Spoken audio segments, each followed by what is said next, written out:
Y es el turno de las tuplas y los diccionarios, dos elementos muy importantes coders en Python, así que ¡vamos al código!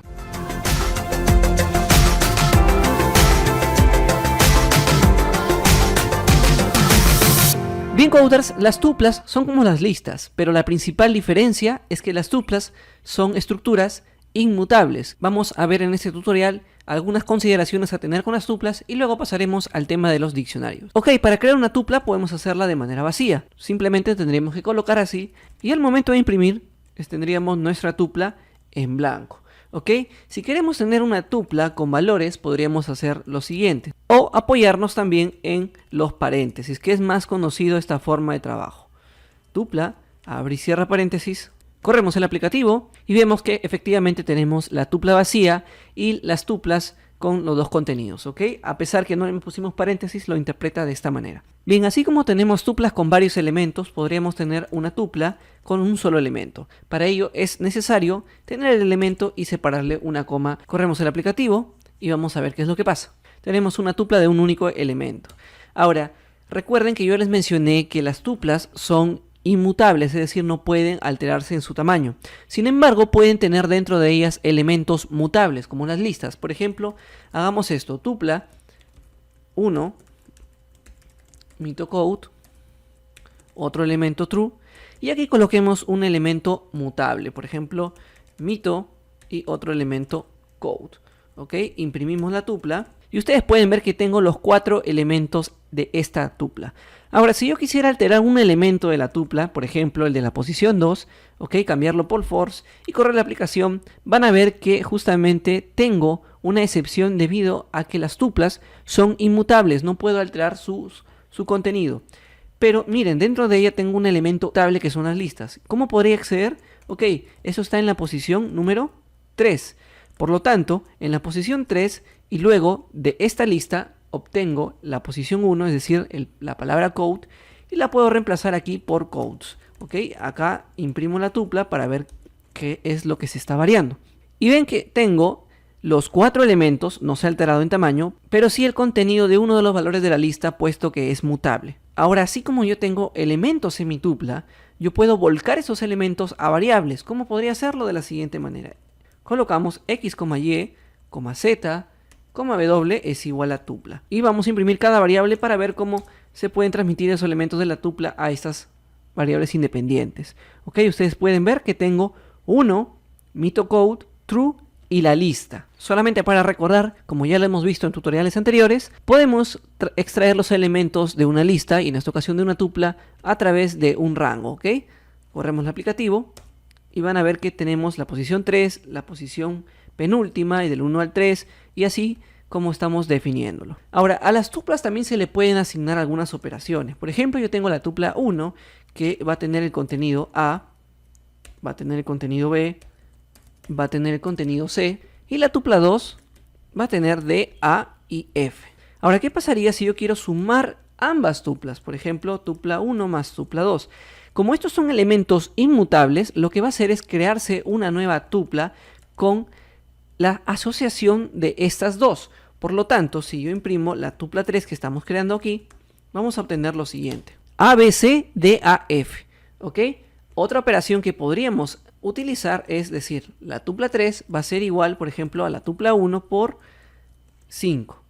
Imprimimos la tupla 3 y probamos la aplicación y vamos a ver que el contenido de la tupla 1 ha sido repetida 5 veces y asignado a una nueva variable llamada tupla 3. También nosotros podríamos contar la cantidad de ciertos elementos en una tupla ya que estamos multiplicándola. Podríamos hacer print tupla 3 punto count y vamos a contar los elementos A, ¿sí? Y también vamos a hacer lo siguiente. Vamos a decir de la tupla 3 en qué posición está el elemento A. Vemos que tenemos 5 veces la letra A en la tupla 3, producto de la tupla 1 por el número 5. También vemos que el índice de la primera A está en la posición 0. Y para recorrer cada elemento de la tupla, así como las listas, podemos hacer de la siguiente manera. For x in tupla e imprimimos cada elemento. ¿Ok? Ahora entramos a una estructura llamada diccionarios, en el cual la principal característica de esta estructura es que se representa a través de una llave y su valor correspondiente. ¿Ok? ¿Cómo creamos un diccionario en Python? Muy simple. Por ejemplo, colocamos diccionario y establecemos entre llaves aquí un diccionario en blanco. O podríamos contener con valores. Por ejemplo, diccionario va a ser igual a 1, que es la llave, y su valor es mito. ¿Ok? 2, que viene a ser la llave, y su valor que es code. 3, otra llave, y su valor que es Jaime. Esto le puede parecer muy familiar a los que trabajan con JavaScript debido a que existe una notación conocida como JSON. ¿Sí? Es algo muy similar, pero en este tema estamos hablando de diccionarios y por lo tanto nosotros podremos alterar el elemento del diccionario de la siguiente manera. Simplemente aquí voy a imprimirlo y podremos hacer lo siguiente. Diccionario en la posición 1 vas a alterarlo en lugar de mito, ahora que sea mito code.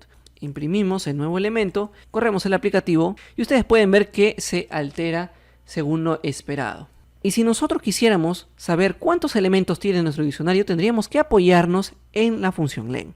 Para ello, aquí estoy colocando en sus pantallas la función len que está siendo casteada a un string para que pueda ser concatenado con el texto. El diccionario es de elementos. Corremos el aplicativo y vemos que sale el diccionario es de 3 elementos. Existen otros métodos también muy útiles en un diccionario. Por ejemplo, ¿cómo podremos comprobar que si una llave está en el diccionario? Por ejemplo, coloquemos code in diccionario 2 in diccionario. Corremos el aplicativo, vamos a obtener valores como respuesta, es decir, un true o un false. En este caso, como code, que no es una llave y por lo tanto no está en el índice de llaves, sale false, pero como número 2 sí está conocido como una llave, me sale true.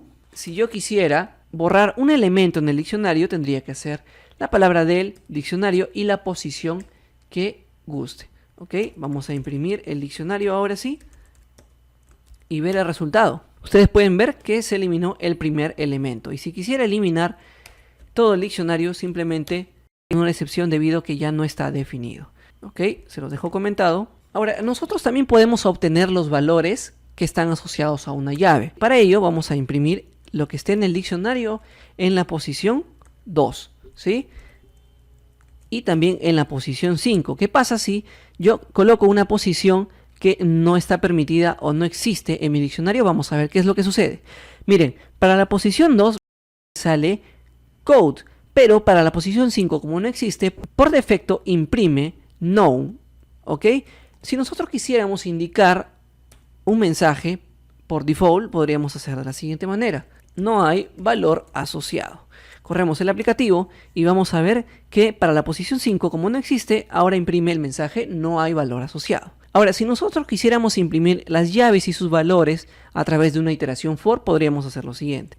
K, B, estos simplemente nombres opcionales de key y value que yo estoy indicando, en diccionario, pero en el método items, lo que va a hacer es imprimir lo siguiente. La llave, hacemos un casteo, más el valor, y corremos la aplicación, vamos a ver que se imprime las llaves y los valores del diccionario. Si solo quisiéramos imprimir las llaves o los valores, podríamos hacerlo en una sola línea. Diccionario.keys y diccionario values. Corremos el aplicativo y tenemos lo esperado. Ahora, ¿recuerdan el tutorial de Leaf que no teníamos un switch o un select en el cual podríamos evaluar distintas condiciones y hacer una ejecución? Bien.